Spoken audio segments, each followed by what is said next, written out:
All right, tonight's Daf Yomi and Daf Yomi for the entire week is sponsored by Shmuley and Miriam Fuchs, Lili Dishmas, Shmuley's father Yitzchak, David, Ben Moshe Eliezer, Zichron Levracha, who's your tightest on Tiny Sester.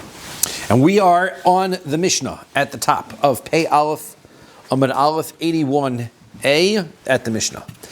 Mishnah is chayav b'shtei misos based in. Let's say somebody has been really bad and they have done two different averos that they are going to get a death penalty for. And he has two different death penalties.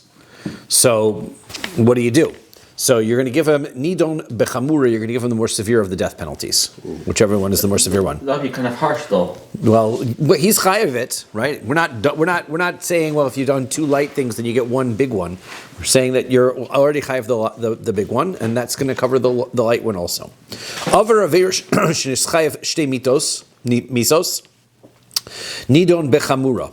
Let's say you violate a prohibition, and the act of that one prohibition violates two commands, right? So the Gemara is going to talk about it, right? Let's say you have relations with somebody who is prohibited you for two reasons, right? For example, your mother-in-law who's married, right? So she's a married woman.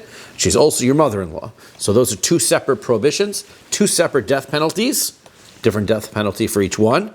But you're going to get nidon bechamur. You're going to get the more severe of the two death penalties. She's your mother-in-law. What happened? But she had relations with another person. Of course, she's going to have a relationship. That's how your wife came around. That's okay, right? But it's you that's the problem. Okay. Rabbi Yossi says nidon bezika harishona sheba'a olav. Rabbi Yossi disagrees. He says whatever the first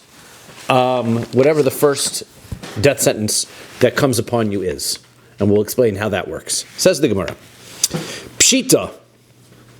So this idea that if you're going to be violating two different prohibitions and you're going to get two misas, you're going to get the more severe one, seems to be very straightforward. It's too obvious. So rather, ella itguri itogor, right? Rather, what he did was what. So the question is, what would you think that by doing more averos you'd be getting a lighter sentence? In other words, if you're going to be chayav for a more severe crime and then you do a lighter crime, so why would you get the lighter sentence? You'd be like, crime's not supposed to pay. So obviously, Rava explains, what's going on in our Mishnah? What happened was first he did the lighter avera. First was the lighter avera. It wasn't that he did the more severe one first and then did the lighter one and we're expecting him to get off with the lighter one. Rather, he did the lighter one first, v'nigmar dino al avera kala, and he went to court and he was convicted of the avera that's going to get him the lighter death sentence. V'chazer v'avar avera chamura. Then he goes back and he does another crime before he gets away, before they kill him, and he goes and commits another crime that you're going to be liable for a more severe death penalty. Sal kadaita chamina. I might have thought, Kevin did nigmar dino la avera kala, hai gavra katilahu. Once he was already obligated and for the death penalty, he's basically a dead person walking. That's the death sentence he's supposed to get. So you can't kill somebody who's already dead. So therefore, he'd get the lighter death penalty because that's what he did first. Kamash Moan. So this Mishnah is telling us no. If he goes back and does another avera that's more severe, then his death penalty is going to be the more severe case. Boy mine. So they ask Achuha. It was the brother of Rav Yosef Bar Chama. May Rabbi Bar Nassan. He asked Rabbi Bar Nassan the following question: Minaha milsa da Amar Rabbanan. Where do we know this statement that the rabbi said? Mishin is chayav shtei misos based in. Anybody who's liable to two different death sentences from based in nidon bechamura. You're going to get the more severe. Dichsiv, because the pasuk says v'holid ben paritz shofech dam hel harim achal ve'as eshes re'ehu timei. Now the straight translation of the pasuk is that he has given birth to a wild person and he's a murderer to the mountains. He ate and he took his neighbor's wife. He has violated. And he's raised his eyes to the idols. So we're going to explain that each one of these different phrases represents a different avera that this person does. Okay, and this is going to see that he's going to be which misa he's going to be chayav. We're going to see which misa after doing all these averas, which one does he get? So first, v'holid ben paritz shofech dam. So this is a person who is he gives birth to a wild person who shofech dam, who murders. So that is murder. That's misa. You get the saif. right? You get beheaded for murder, right? That's what psiaf is. That's that death penalty. But he murdered when he grew up, or when he was... Yeah. This is, we're talking about adults, right? Everybody's adult here, right? As Eishes Reyehu Tima, the next part of the pasuk is that he has relations with his friend's wife. Zu Eishes Ish. That is adultery. And adultery, the death sentence is bechenik, strangulation. Lighter death sentence, right? But another death sentence, nevertheless, lighter. Yeah, you're still dead. Okay. Ve'el hagilulim nosayinov, he raised his eyes to the idols. Zu avos kochavim, and that's beskila. That's idol worship. And that you're supposed to get stoned for, right? Different death penalty. Uksiv, and then when you do all three of these things, which death penalty are you going to get? Mos yumas damav bo. It says that he will die. His blood is upon him. So damav bo yiyah. So that we learned prior, right? Whenever we have a pasuk that uses the phrase dimehem bum, their blood is on them. That's talking about the death sentence of skila. So too in this pasuk, despite the fact that this pasuk is actually in Yechezkel, it's a navi. That it says damav bo, so it means that you're going to get skila, right? So skila stoning. So after all of that, he's obligated to get strangled, sword been murdered, he's going to get beheaded, and he's going to get stoned. Which one does he get? Stoning. Why? Because that's the most severe of the death penalties, as we learned in the last parak. Maskifla Rav Nachman bar Yitzchak. Rav Nachman bar Yitzchak says, Ema kuluhu beskila. Why don't you understand, if you read this verse, maybe all of the different averos that are listed here are all just different averos that you're supposed to get stoned for. How so? V'holi ben peret shofech dam. What about this case of the murder? That is zeben ben sorah moreh. That might not be a straight murder case. Maybe that's a case of the ben sorah moreh, the wayward and rebellious son. This wayward and rebellious son, we kill him because he might eventually grow up, after he is somebody who likes wine and he likes meat, he might grow up and kill people in order to obtain his habit. So maybe this is talking about this son who is a murderer, is talking about the ben sorah moreh, the wayward son. And the punishment for the wayward son is debeskila, he's supposed to get stoned. Okay? Eishes re'ehu timei, he has committed adultery, zunara ma'orasa. Maybe this is not a case of regular adultery. Maybe this is a case where we're talking about a woman who is a virgin and she has not yet been married, but she's under marriage contract. That, the punishment for that avera, for adultery in that case, is stoning.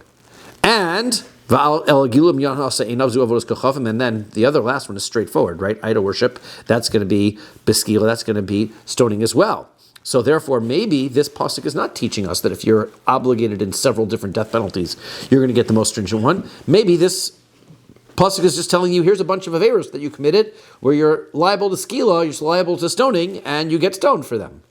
Well, then the question is, Im Kain, my kamash malon, Yechezkel. If that's the case, then what's Yechezkel trying to tell us in this pasuk? He's just telling us, here's a list of averos that you get skila for, and you get skila for it. I mean, that seems pretty straightforward. You're supposed to get stoned, and you got stoned. No, Dilma Torah Kamahadar. Maybe Yechezkel's doing a Torah review, right? Yechezkel comes along many years after Moshe Rabbeinu, and he's just reviewing. He says, here's a list of averos that you can get stoned for. So Im Kain, Iboyle Ladure, Kehichi Dahadra Moshe Rabbeinu. Well, if he's doing a review, then why doesn't he do a full review of everything? Like Moshe Rabbeinu has all of Sefer Dvarim, which is a review of the concepts of the Torah. So why do you use Yechezkel? Of all things he's going to review, he specifically reviews death penalties of 3 different averos. Maybe he was practicing. He's practicing, right? So it's awfully selective. Therefore, it stands to reason that the meaning of this pasuk is that if you are going to get several different death sentences, we're going to punish you with the most severe of them. Darash Rav Acha Rabbi Chanina. So Rav Acha Rabbi Chanina expounded the following pasuk. Since we're already in Yechezkel, we will do some more Yechezkel. El harim lo achal, this pasuk, right? To the mountains he did not eat. What does that mean? Shelo achal bizchus avosav. This is talking about Yechezkel, that he was a person that was such a high character that he did not consume from the mountains, meaning he didn't consume that which is, he didn't consume the the merits of our forefathers, Avram, Yitzchak, and Yaakov, who were mountains. They were the great mountains of our people, and he didn't consume from them, right? He had his own merits. He didn't rely on the rest of us. We're living off of the good graces of Avram, Yitzchak, and Yaakov a little bit, right? Our relationship to Hashem is based on that, and he didn't need that. He had his own relationship with Hashem that he was able to build by himself. Ve'inav lo nasa el gilulei beis Yisrael.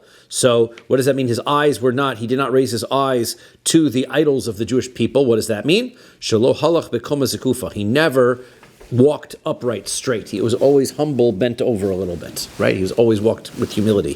Ves eishes re'ehu lo timei. The wife of his friend he did not violate. He didn't commit adultery. What does that mean? Shelo yared leumnus chavero. It means that he didn't go to take his friend's job, not literally his wife, but if his friend was doing business, he didn't try to open up a competing business nearby, right? He was always worried about making sure that his friend was taken care of. Vel isha nida lo yikrav. Did not come close. He should not come close to a woman who is menstruating and impure. Shelo nema mikupa shel tzedakah. That is not talking about literally that he had relations with a woman who was a nida. It means that he didn't get any benefit from charity. He was a righteous person, avoids being able to take gifts from charity. Uksiv, Pasuk says, tzaddik hu chaya yichya. Right? He was a tzaddik, a righteous person who lived and he will live. So now, when Rabbi Gamliel would get to this pasuk, reading Yechezkel, he would get to this pasuk. Haya bocha. He would start crying. Because V'amar, he said, Man da'avid l'kulahu dechaye. That sounds like the only way to be considered somebody who's worthy of life is to be all of these things. He's got to be humble, and he's got to never have, competed in business with somebody. He's never taken from charity. I mean, that's a pretty amazing person, and that's what it takes to be somebody who's worthy of life. Even if he's ani, he will never take from charity. That's what it sounds like, right? Being able to, somebody who's taking from charity, right, eventually is benefiting from the public graces, right? So he would avoid it. So bechad minahu lo, which means if you do only one of these things, then it's nothing, it's not worth it. So Amar le Rabbi Akiva says, no, that's not how you're reading the pasuk right. El me'ata, if the way you're reading the pasuk is that he's got to be all of these things or nothing, so how do you explain the pasuk? Al titamu bechol eila. Pasuk says, in Vayikra, that you're not allowed when you have there's a whole list of inappropriate relations to have, and it says at the end you shouldn't have shouldn't have any of these relationships. Now, what does that mean, right? So hachinami bekulahu in bechadaminayhu lo, is the Torah telling you that if you do all of these inappropriate relationships, then you're liable, but if you only do one, not? No, that's not what the Torah means. When it lists a whole bunch of things, it means any one of these is prohibited. So ella ba'achas mikoleila, any one of these relationships are prohibited. Therefore, that's what the Torah means. So hachanami, that's what's going on here. Ba'achas mikoleila. If you do any of these good things that Yechezkel was known for, so then you're a good person. These are good things to be, right? Somebody who's worried about other people in business, somebody who is making sure he's not taking from the public welfare, somebody who is humble, somebody who lives on his own merits. That makes somebody, any of those things, not all of those things. Fine being bad. That's right. There you go. Avar Avera, right? Now, let's say somebody who commits an Avera. He Avar Avera v'nischayv. There's one Avera he does, and he's going to get 2 death sentences for it. Tanya, we learned by Ketzad. How is this possible? What one Avera do you get 2 death sentences for? Rabbi Yossi says, Nidon bezika rishona haba alav. And Rabbi Yossi says, no. Rabbi Yossi says that you're going to get the death sentence that came upon this prohibition first. Right? Haba alav. So, for example, chamoso v'nasis eshes ish. Let's say there was a woman who was his mother-in-law. She was single when he married his wife. Okay? So let's say she's single, he marries his wife. So she becomes prohibited to him because she's his mother-in-law. Okay? Now she gets married. Okay? She gets remarried. Now she is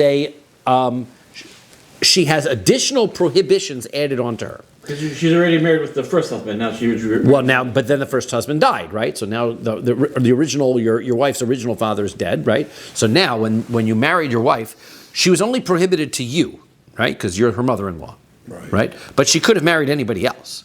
Then she gets married to somebody. Once she gets married to somebody, she's prohibited to everybody now, except for that one guy. Therefore, we consider this Mosif Isser. We add on prohibitions. She was only prohibited to certain people. Now she's prohibited to more people. That addition means that she could take on the characteristics not only of the prohibition originally, but she takes on the characteristics of the new prohibition. Because if you don't take on the characteristics of the new prohibition, then the guy who lives next door could have relations. No, he can't. She's married now. Okay? So the answer is, so therefore, if that's the circumstance, nidon bechamoso. So in that case, we're going to consider according to Rabbi Yossi, he says we're going to go by whatever came first. So what came first? She was a mother-in-law first. So therefore, that's for the punishment. Eishes ish v'nase chamoso. Let's say she was married first, and then you marry the daughter. So she was married first, and now she's your mother-in-law. Okay, so now what happens? Nidon beishes ish. According to Rabbi Yossi, now you got to look at it the other way. You got to say she was a married woman first. So therefore, the prohibition, you're going to get chenek. That's the prohibition against that. That's the punishment. You're going to get strangulation for having relations with a married woman. Whatever she was first, whatever the prohibition was, she was first prohibited to you. That's the misa that you get. That's what Rabbi Yossi says. Okay. Amar le Rav Ada bar Ava le Rava. So Rav Ada bar Abba says to Ava to Rava, chamoso v'nasis eshes ish. So this idea of the mother-in-law who then gets married after she's already your mother-in-law, so nidon b'chamoso, lidon nami ha'isur eshes ish. You should be responsible for both of those prohibitions. Why? Deham Rabbi Yavo, because Rabbi Yavo said that Moder Rabbi Yossi be'isur mosif. Rabbi Yossi agrees in the case of isur mosif. As we explained, what is an isur mosif? An isur mosif is when she was prohibited to some people, or one person, you. Now she's prohibited to many, many more people, everybody except for her husband. So now we've added on the prohibition. Rabbi Yossi agrees that in that circumstance, you should be liable to both punishments. Even Rabbi Yossi, who normally says you're going to get the first one. So Amar le adabri betrei katli katalta le.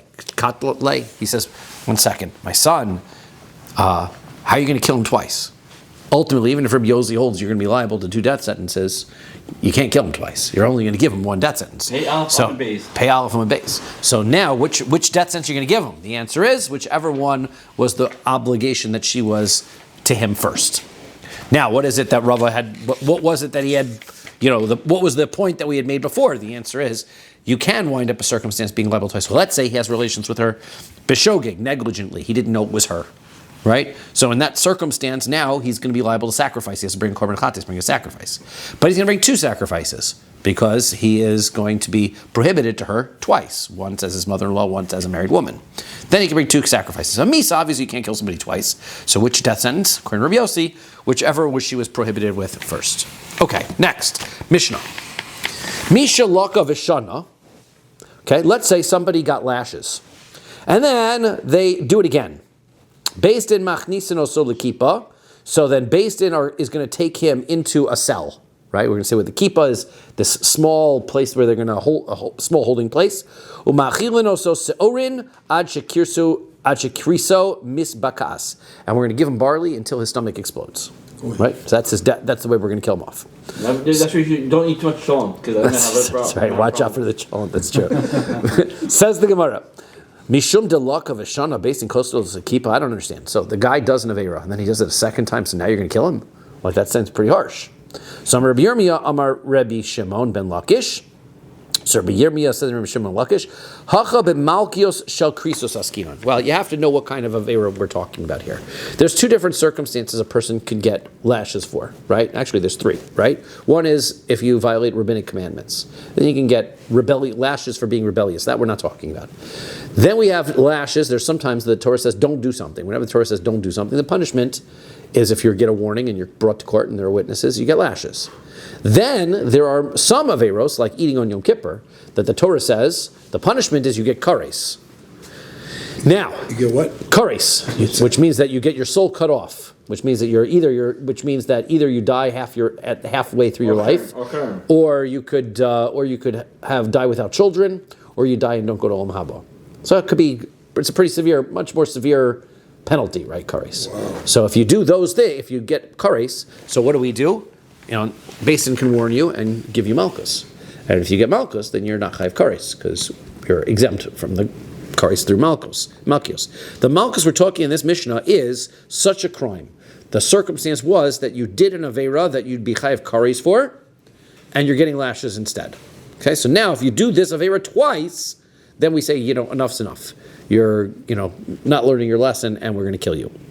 The Gavra bar Kataluhu, Ukruvehu delo mikrav katle, V'kevan dekot mevater le nafshe mekarvinon le katle ilave. What happens is, look, the guy is going to get kares anyway, but he doesn't seem to care. He seems to just go back and do the Aveira again and again anyway. He figures, I've got kares anyway. Well, once the guy has decided that there's nothing to lose, I've already got kares, and keep going back and doing it again and again, then we say, you know what, enough's enough, we got to kill the guy, because he's not stopping. The purpose of the Malchus is to get the guy to stop.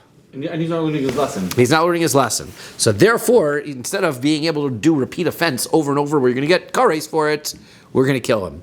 Amar le, or we're going to cause his death, right? Not literally kill him, but cause his death. Amar Rabbi Yaakov, the Rabbi Yirmiyah bar Tachlifa, ta asabrulach b'malkius shel kares achas, aval shel shtayim b'shel shalosh krisos, isuri hu kedekatoyim v'lo mevater kulei hai.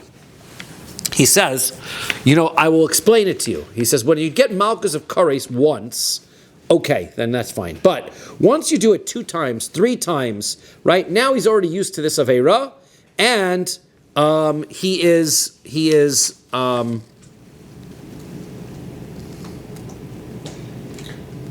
page are we on here? 81b1. 81B1. Yep. He's just doing this in order to be able to, he figures he's got kares anyway, he's now just in the mode of testing and trying all the different Aveiros, see what he can get away with. So that's what's going on there. Okay.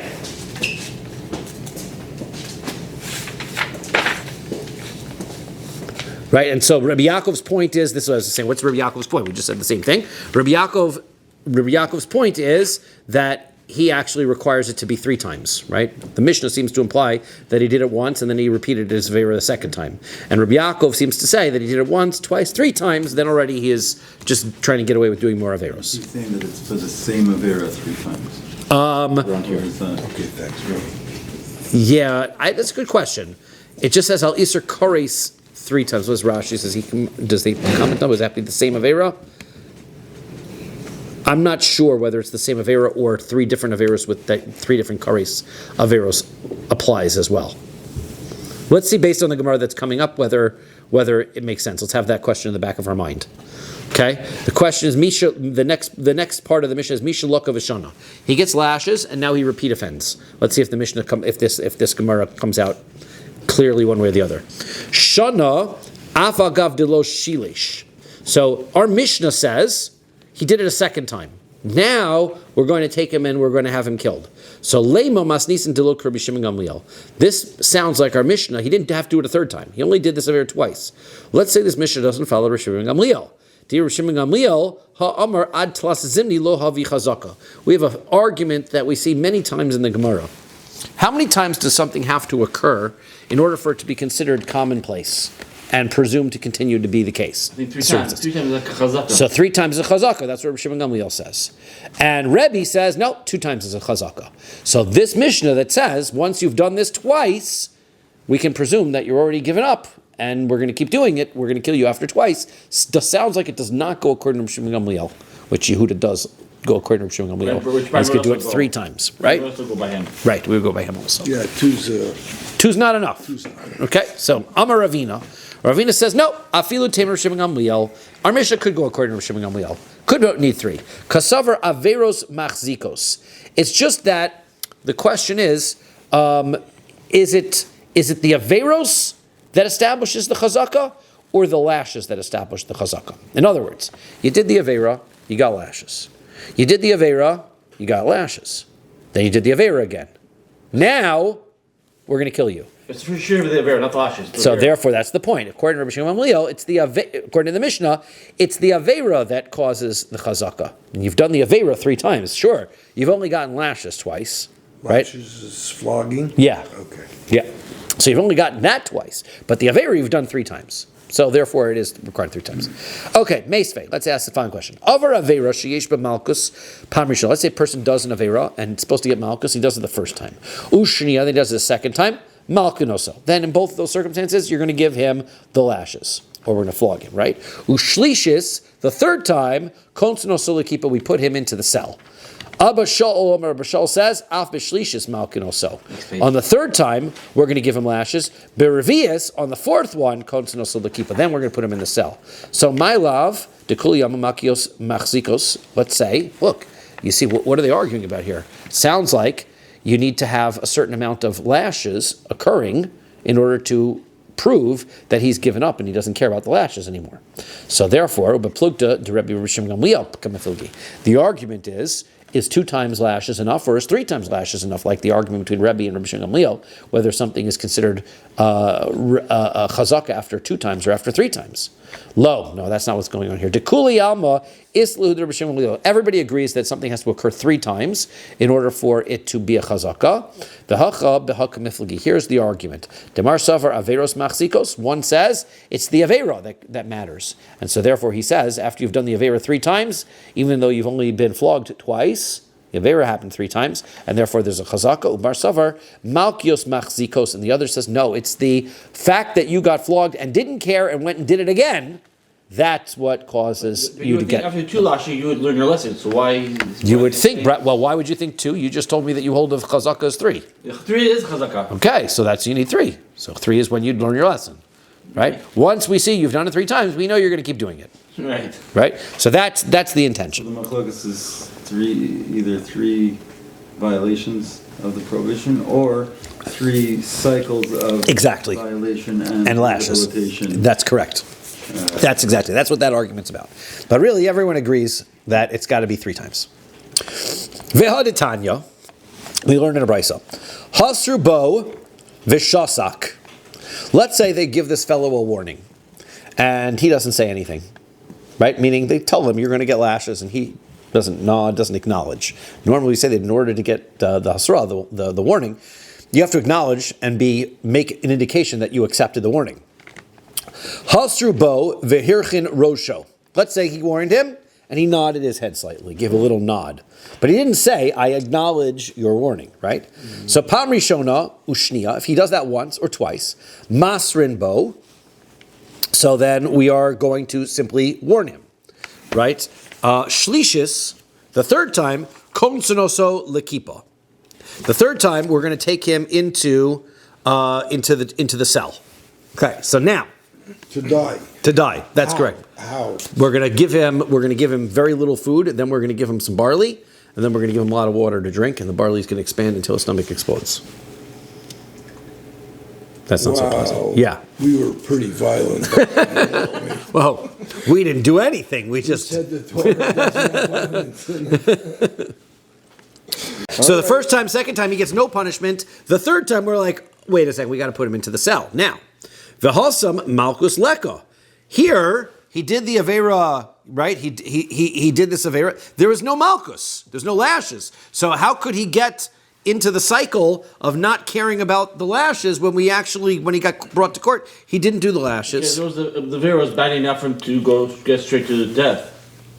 But the avera isn't bad enough for him to get straight to death, right? Otherwise, we would have done it after the first time. So what's going on here? What's repeating here? So b'mai kamifagi, what's going on in this argument?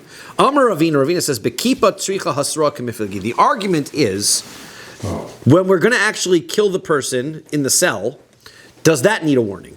Right? So therefore, right? So what happened is,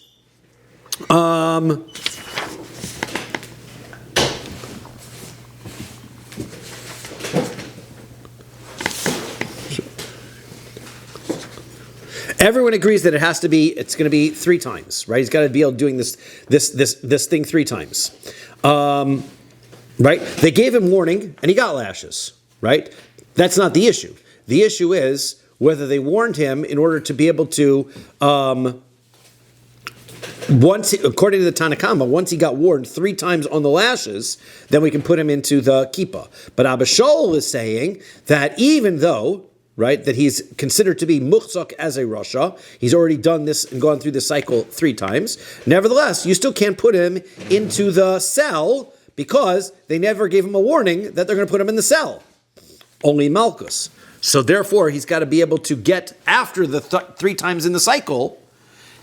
A 4th time has to happen in order to give him a warning so that he will, he has to get a new warning. And this warning has to be that they're going to put him in the cell, right? How after 3 times? After 3 times, 3 times the chazaka. What's with the 4th time? So now he's got a chazaka. So next time you're going to put him in the cell. The problem is that you're going to do a punishment to somebody. You got to give him a warning. Well, that's the argument, right? Do you need to have a warning after the 3rd time? Do you need to have a warning before you can put him in the cell? Or is it just enough that once you've done it 3 times, then that's enough that we can put him in the cell? Okay. Fine. Umay kippah. What is this kippah that we're talking about? Amar Rav Yehuda. Rabbi Yehuda says, Moli kon moso. Vehecha. So he says you're putting him in a place. A kippah is a cell which is his height. Basically, it's a narrow area where you can stand upright. That's basically all you can do. You can stand upright. Vehecha remiza. Where do we have a hint to this concept in the Torah? Reish Lakish says Timoses Rasha Ra'ah. Says that a wicked person should die. This is in Tehillim. A wicked person should die a bad death. Right? From Reish Lakish says, "My dichsiv." What does it mean when the pasuk says, "Ki gam lo yadaha adam es ito"?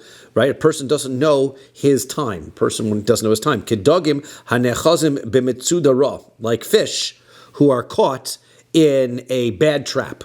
My mitzuda ra. What is a bad trap? Reish Lakish chaka. Reish Lakish says a chaka. What is that? So my understanding is it was a hook that they would put in the water, and they would tie a string to the hook.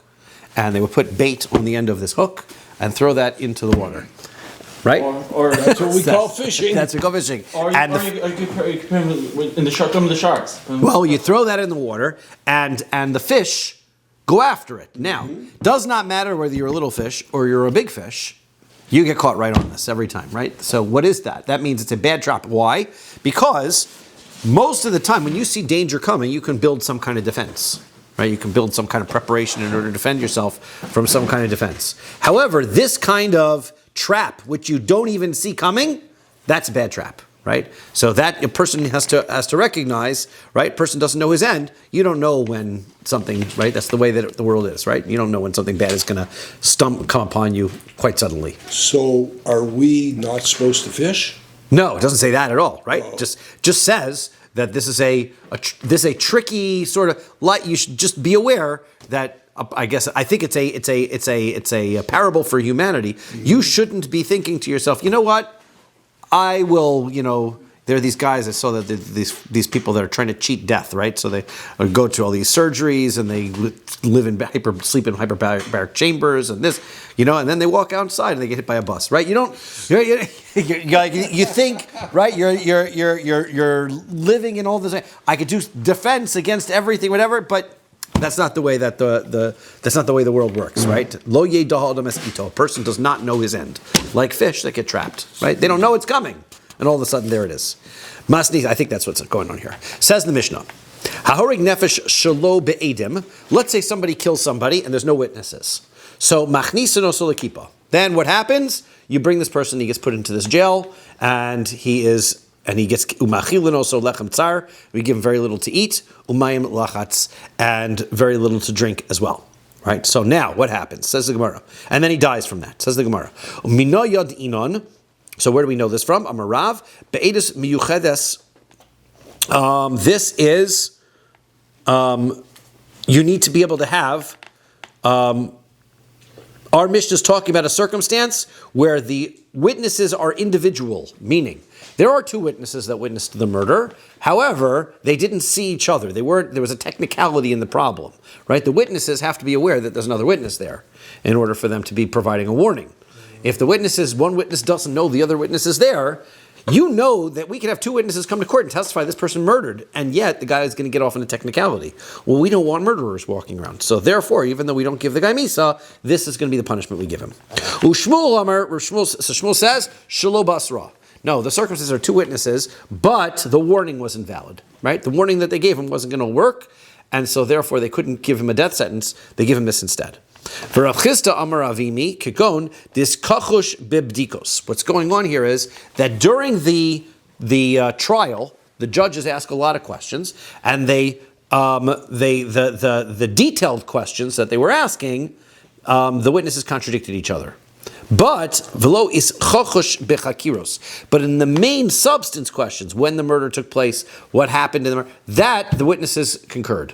So based on the fact that they contradicted each other by like what color shirt was the guy wearing, so the guy got off. He couldn't get the death sentence, but we know the guy did it based on the rest of the testimony of the witnesses. Then we're going to put him in this kippah. Kidditz not only like we learned in the Mishnah. Maisa, there was a story of Barak ben Zakkai be'uktzei tenim. One time Ben Zakkai was evaluating whether witnesses were valid by asking them what color stems the figs had under the tree that the murder took place. It's not a detailed question. And so they made a mistake. So, okay, got the guy off the murder, right? We were trying to get the guy off for murder. So now he's off. But we don't want a murderer back on the streets. So now we put him into the jail and kill him. We're going to give him a little bit of bread and water. Maishna hacha diktani noson lechem tsar ma'im lachatz. Maishna hasan diktani machilin osasor not shekriso mispakas. Why over here do we give him very little bread and water, and then in the other case we gave him barley and his stomach exploded? So Rav Sheshes says idi v'idi. It's both the same thing. Noson lo l'tzar lechem tsar u'mayim lachatz ad sheyuktan me'aino. What happens is the first you give him very little bread and water until his stomach becomes very small. V'hadar ma'achilin osasorin. Then you give him the barley. Ad shiachrisu mispakas, and that way his stomach explodes. Right? You got to set him up. Right? Next Mishnah. Hagonev esa kisva. If somebody steals a kisva, what's a kisva? Gemara is going to say. V'mekawel bekosim. Somebody who curses Hashem using a sorcery force. Right? He has like a voodoo's going to curse Hashem. Haboal Aramis, and somebody who has relations with an Aramean. This is a idolatrous culture, the Arameans. If one has relations with a idolatrous woman. Kanoin Poginbo. And they're doing it, these are all averos that we're doing in public, right? So the guys catch him. What do? The Kanoin kill him. The Kanai, what's a Kanai? Kanai, says Rashi, is a person who is like a righteous but zealot, right? He's kind of aggressive, right? They catch the guy and they beat him up and they kill him. No mercy. No mercy. Kohen sheshimish betuma. If a kohen is doing the service and he's not pure, ein echav a kohanim mevinos lebeis din. The kohanim don't bring him to beis din to sort that out. Ella pirchei kehuna motzino so chutz lazar. Rather, the young kohanim take this guy outside of the azara, umaftzion es mocho big zirin, and they smash his head open with clubs. Right? That's how that's done. My first Daf Yomi we're talking about. That's right. Zar sheshimish b'migdash. Let's say a non-Kohen does service in the Beis HaMikdash. Rabbi Akiva Omer b'chenek. Rabbi Akiva says that you go to Beis Din, and Beis Din gives you a trial, and if you're found guilty, then you get strangulation. Chacham Omrim b'dei shemayim. Chacham say no trial. You just go. Hashem takes care of you. Right? The avera is a punishable avera. Hashem will kill you. Says the Gemara, my kisva. What is this kisva that you're stealing? So Amar Rav Yehuda kli sharis. It is one of the utensils that was in the shulchan. They would have these metal tubes that went from one side of the shulchan to the other, and they would put the lechem apanim on top of it.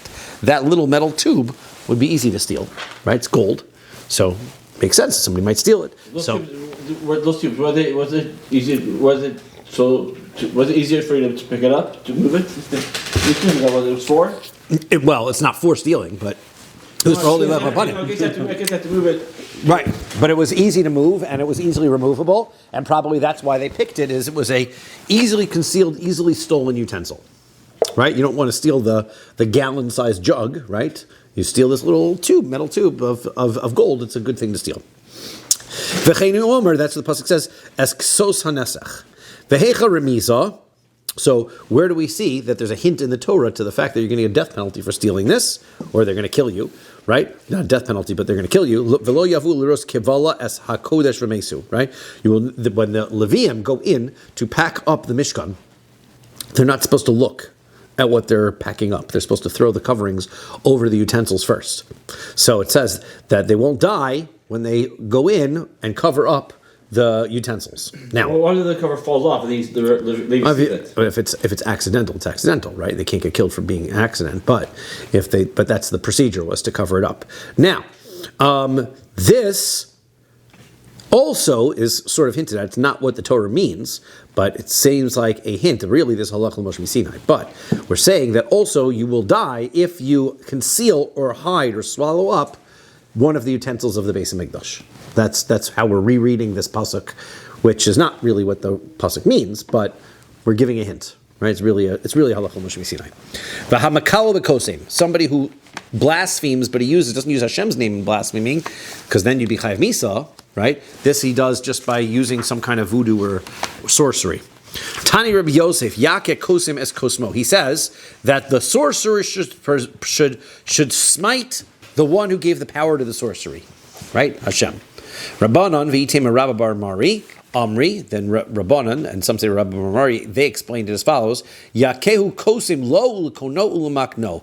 What he says is that this magic should strike him and his creator and the one who owns the world, right? So that is Hashem. So he's now cursing and blaspheming Hashem. Since it sounds much like blaspheming Hashem, so then we're going to beat him up and kill him. Chil Hashem is really the big issue here, right? Bo'al Aramis. The next one is that he has relations with an Aramean woman. B'amini Rav Kahana me'Rav. So Rav Kahana asks Rav the following question: Pei Beis Amalal. Lo pagu bo kanayin mahu in. So what happens if these zealots are not there and they don't kill him, and now they're finished? Right, the whole Avera happened, big Avera, public, everybody knows about it. But what happens? They can't now. There's no misa in the Torah about it. So what do you do? So in Shie Rav Ligamrei. So he forgot. Right, so Rav forgot what the answer was. So Akaryu Rav Kahana bechalmei.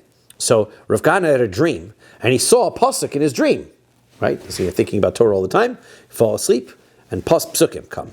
That's what some of those Navim. That's how people get nevuah. That's a lot like that. But the Chacham didn't have nevuah, but they had sort of they were very close to Nevi'im. So it was like this. He saw a pasuk. This pasuk was already a Navi that said it was from Malachi. Bagda Yehuda. Yehuda rebelled, v'to'evon nasta, and they did that which is disgraceful be Yisrael, ubi Yerushalayim, and in Yerushalayim, ki chilel Yehuda kodesh, because Yehuda profaned that which was holy Hashem, asher ahav, that he loved, ubaal bas el nechar, and they married a daughter of a strange god. So what does this mean? Asa Amar Le. So he came and he told, Rav Kahana had this dream, and he told Rav about this pasuk that he had. So he says, he's Amar Le, Hachi ar karyun ad kirei Rav ligamrei. So he says, Amar Le, Hachi ar karyun. He says, this is the pasuk I saw in my dream, ad kirei Rav ligamrei. And Rav remembered his learning after he told him about this pasuk. Bagda Yehuda, this is what the pasuk means. Yehuda was treacherous. Zu avodas kochavim, that means they worshipped avodah zarah. They worshipped idol worship. V'chein hu omer, the pasuk says, Kein bagadetem bi beis Yisrael. From another pasuk, that you have rebelled against me. This is in Yirmiyahu. You have rebelled against me, the Jewish people, by doing avodah zarah. Neum Hashem, so says Hashem. V'toiva nasta b'Yisrael b'Yerushalayim. There was disgrace happening in the Jewish people and in Yerushalayim. What was going on? Zemishkav zachar. There was homosexuality going on. V'chein hu omer, pasuk says, Ves zachar lo tishkav mishkavei isha toiva hi, because that is also an avera that's called a disgrace. Ki chilel Yehuda kodesh Hashem, because the Yehuda has profaned the holy things of Hashem. Zu zona. This talks about having relations with a prostitute. V'chein hu omer, pasuk says, Lo yakodesh. Right, they shouldn't have any relations with a prostitute. Ubaal bas el nechar, and then they married the daughter of a strange god. Zeha ba'al akusis. This is somebody who has relations with a non-Jewish woman. Uksiv basrei, the pasuk says, Yikaris Hashem leisha sher yasena. Hashem is going to cut off a person who does these things. Er ve'ona. So explain what that means. Yaakov umagish mincha laHashem tzvakos. So what does it mean? Im Talmid Chacham, who, if he is a wise person, lo er b'chachamim v'ona b'talmidim, he's not going to have any awake righteous people or anybody to answer him as students. Im Kohen, who, if this person who is doing this is a Kohen, lo bein magish mincha laHashem tzvakos, he's not going to have a child who's going to bring korbanos offerings to Hashem. Okay, so his punishment is Hashem is going to get him, right? So if this person does any of these averos, and if you stop him while he's doing it and kill him, great. And if not, then the guy just walks off, and you let Hashem take care of it from there. So a son of a Kohen who does the averos will not be right. If the Kohen does the proper Kohen, because the Kohen's going to die, right? So his son's not going to do it, right? Amar Reb Chia bar Avuya. So Reb Chia bar Avuya says, "Kol ba'al kusis ki'ilu mischatein ba'avodas kochavim." Anybody who has relations with a non-Jewish woman, it's as though you married the idol worship. How does it mean? Pasuk says, "Ubal bas el nichar." Right? He married the daughter of a strange god. Kochavim means worshiping the stars, which is the idol worship is the same thing. Worshiping the stars and idol worship is the same thing, right? Any strange worship of non-Hashem. Now, what's this daughter of a strange god? Strange gods, idols, don't have daughters. Ella, rather, it means zehaba al hakusis. This is the daughter of a non-Jew who worships idols, right? So this is an idolatrous woman who worships idols. So that is the avera. Would this be like, if you walk into a mosque kind of thing? Like so mosque is different. Might be the issue is right. If it's like avodah zarah or not avodah zarah, Muslim woman or whatever would be better, right? The question that gets asked is it doesn't sound like it's a violation of this. This is specifically a violation of having relations with a idolatrous woman because your relationship with her is going to lead you to idolatry. Right, so therefore that's a more severe case. The question is whether, I think the Rambam asked the question, what if you have relations with a ger toshav? Let's say a law-abiding, you have a non-Jewish woman who is keeping the Sheva Mitzvos B'nai Noach. So a perfectly righteous, nice, non-Jewish lady. So what happens there? So the Rambam seems to imply that you get malchus mardos, you get rabbinic lashes for rabbinic prohibition. Right, that's the issue here is because the person's an idolatrous person, and therefore it's a more severe crime.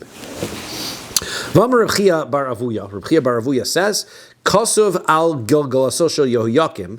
It was written on the skull of Yehoyakim, Zos ve'od acheres. This punishment, and he's going to get another punishment. Yehoyakim was the son of Yehoash. Right, Yehoash was the last of the real last chance when before the Beis Hamikdash was destroyed. So how did he get tattooed on his skull? It's a good question. I think that sounds like Hashem punished him and wrote that on his skull. So his skull had that written on it. So Hashem tattooed him with that. With that, correct. So what happened was he made a mass tshuva movement, and he felt that everybody in the Jewish people was righteous, but they were secretly worshiping avodah zarah. So the pasuk tells us that when all the Jewish people are righteous, none of your enemies will be able to walk through Eretz Yisrael with a sword. And Paro Nevo from Egypt was going to wage war against Assyria, and he said, "I want to travel through Eretz Yisrael in order to get from here to there." And Yehoash says, "You can't come because we're all righteous now. You can't carry your swords through our land." So Parvo had to attack the Jewish people in order to get through, and Yehoash got killed in the battle. He as a result, because he didn't listen to the Navi who told him, Yirmiyahu, who told him not to do it, right? So then he had sons that were really bad. Amongst his sons that were really bad were Yehoyakim. That's this person that we're talking about, and he gets really punished. So his skull had written on it, this is his punishment and another. Zekeno de Rabbi Preda. So Rabbi Preda, Rabbi Preda is the famous for the Gemara that he taught his student 400 times. So this is Rabbi Preda's grandfather. Okay, so Rabbi Preda's grandfather, Ashkachahu Gelgolsa Dehavas Shad B'Shar Yerushalayim. He was walking by the gates of Yerushalayim and he found a skull there. And Vavaksiva Yilavei Zos Vodacheres, and he saw, hey, it's written right on the skull here, this and another thing. So he's like, okay, kavra. So he decided he's going to bury the skull, right? You find a body, you got to bury it. Vahadar Novug. Then the skull popped out of the ground by itself. So kavra, he buried it again. Vahadar Novug, the skull pops back up again. That's creepy. Yes. So, Amar Hagilgulsa Shel Yehoyakim. So he says this must be Yehoyakim's skull. And he's punished that he's not going to get a good burial. Because why? Just in Bay, Pasuk says, Kvuras Chamor Yikaver Schov HaSheich Mehala L'Shar Yerushalayim. He's going to get the burial of a donkey, just be cast aside and near the gates of Yerushalayim. He doesn't get a proper burial. So here he was trying to bury Yehoyakim and it wouldn't work. So he says, okay, so that's probably what's going on here. But Alma, Amar Malkahu, he says, but he is a king, right? And I don't want to disgrace the skull of a king. He wasn't a good king, but he was a king. So v'lav orach ara l'bzuye. So it's not good to treat his skull with disrespect. Shakla. So he took the skull. Karcha b'shiroi, and then he wraps it up in some silk, right? Takes it home, he keeps it in a box. Ka'osve b'sifta, and he puts it in a box, right? Like the Jews would do for their mummies. So like that, he wraps it up, puts it away someplace. He can't bury it, but at least he can put it away someplace, keep it respectful. Okay, great. Asya devisu. So his wife comes looking through his things. So you see, okay, this is He's in big trouble. just so this. Wife comes looking through his things. Chazi saw, and she sees the skull sitting in there, wrapped in silk, and she goes, nafkas. She took it out. So she goes up to the neighbor, right? That's what you do. Ask, what in the world is this? I found a skull in my husband's sock drawer. What should I be concerned? That's right. So Amri lost. She said to him, "Hi, de'isis a kamaisi. This must be his first wife's skull, right? Delo kamananshila. He can't forget her, right? He's still in love with her. He kept her skull in his drawer. Kind of creepy, but okay. But she's clearly upset and distressed that she's keeping the skull of his first wife around. They didn't have pictures back then. Shagarta litanura vekalsa. So she took the skull, threw it into the fire, and burned it up." Okay, Ki also, so when Repreda's grandfather came home, also Amar Hainu Dichsi Vilove Vizos Veodacheres. He says, okay, that's what it means, right? He would not get a burial, and then not only that, I tried to treat him with respect, and the other punishment he got was he got burned up, cremated. So that's the other punishment that he got. So therefore, see, that's Hashem has a way making sure that it all comes true, right? But did she get a verified? It doesn't sound like. I mean, she didn't know. I guess she starts to cremate a body. It's right. It is. It's a good point. But yeah, and if she thought it was a Jewish lady, then she probably shouldn't have done it. Yeah, it's probably not right. Kios Rav Dimi Amar Beis Dino Shel Chashmonai goes through. So Rav Dimi came from his show. He said, the Beis in the Chashmonayan Beis Din during the second Beis Hamikdash, they made the following rule: Habal Kusis, somebody who has relations with a non-Jewish Kusis, Chayav Aleha Mishum Nashga. So you're going to be in violation of Nashga, the 4 Averos, Nashga. Kiyasu Rabin says, Amar Mishum Nashgaz. He says, was Nashgaz. What are these Averos? So Nida, that there's impurity. Shifcha, that she's a slave, a non-Jewish slave woman, prohibition, Torah can't have relations with her. Gevia, that is the prohibition of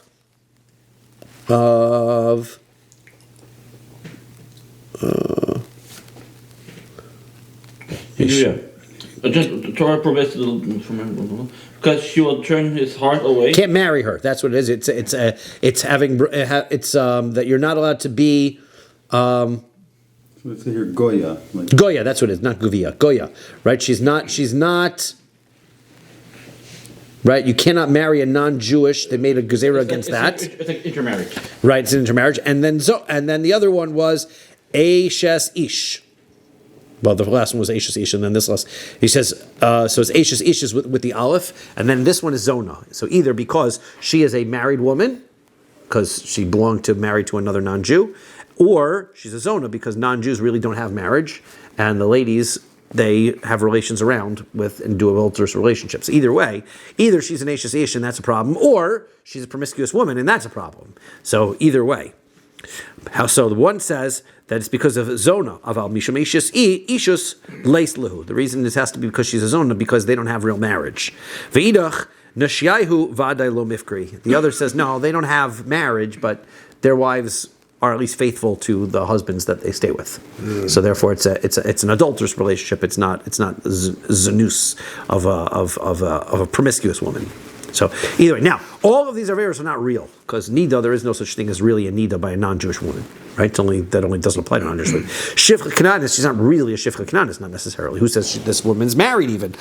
That she can be an Eishes Ish. The answer is these are all rabbinic. They established in the Beis Din of the Chashmonayim that this is a concern that they had. People were marrying non-Jews. Intermarriage was still going on. That they established rabbinic prohibitions against intermarriage for all of these reasons. Amar Rav Chisda says, Habomim loch ein morin lo. Somebody who asks the question, right, walks in the base medrash. Hey, there's a guy out there having relations with an Aramis. What should I do? We don't tell him, go kill him. right? We just don't. That's the halacha, but we don't tell them that. We don't encourage people to do that.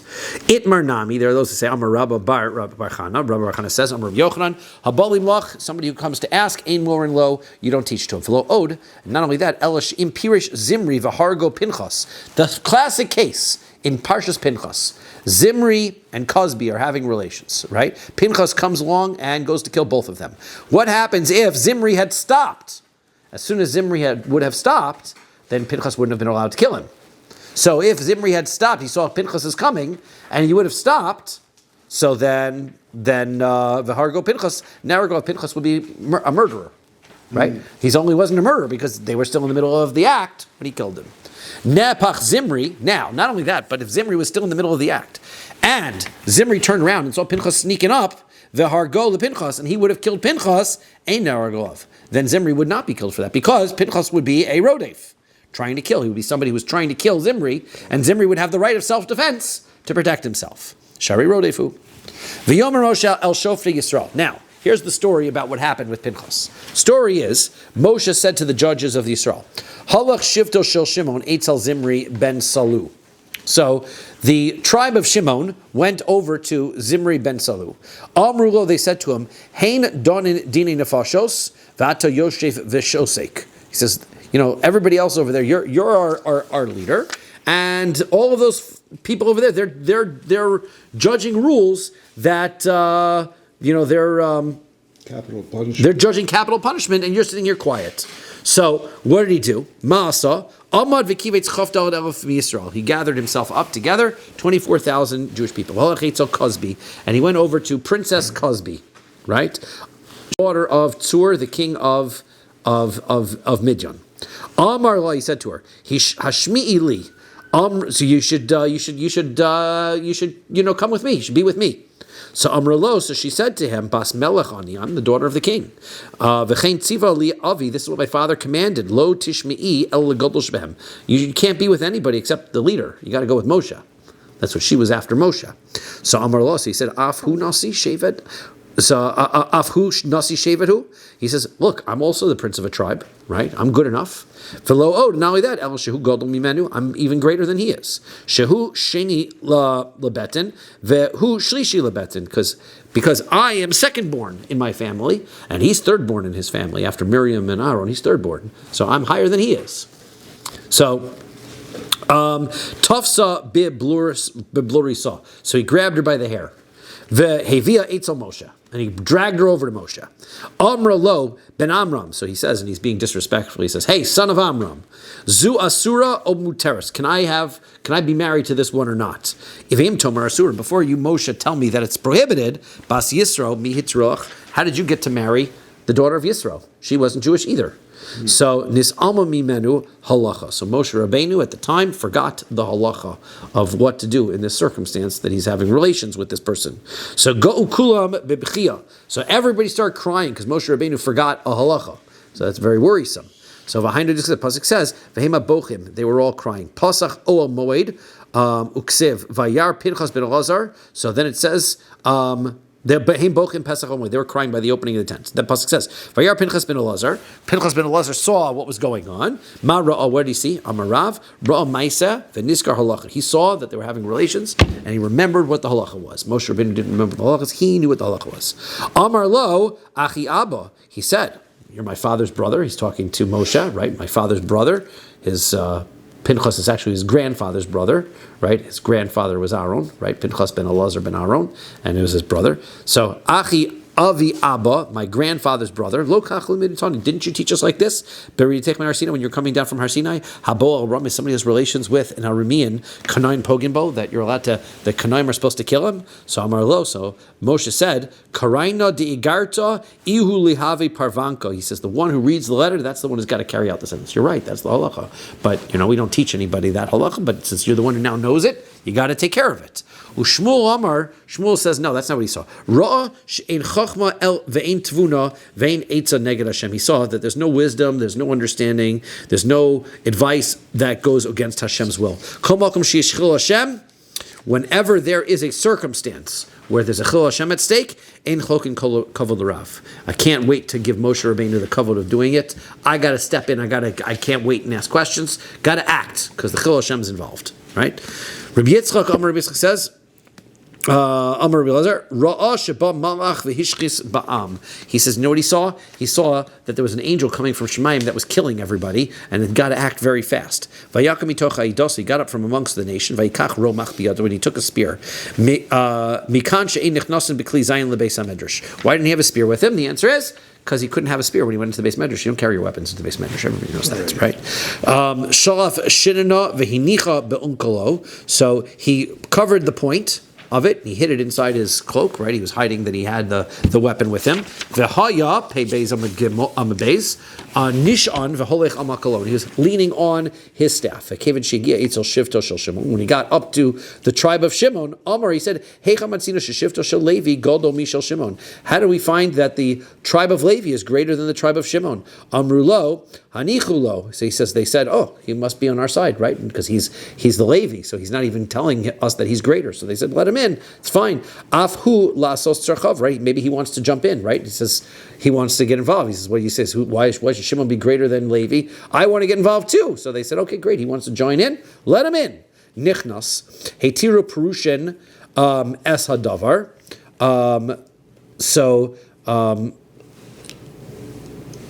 And so they he went in, and the people who were there, it is Pinchas was definitely a tzaddik, and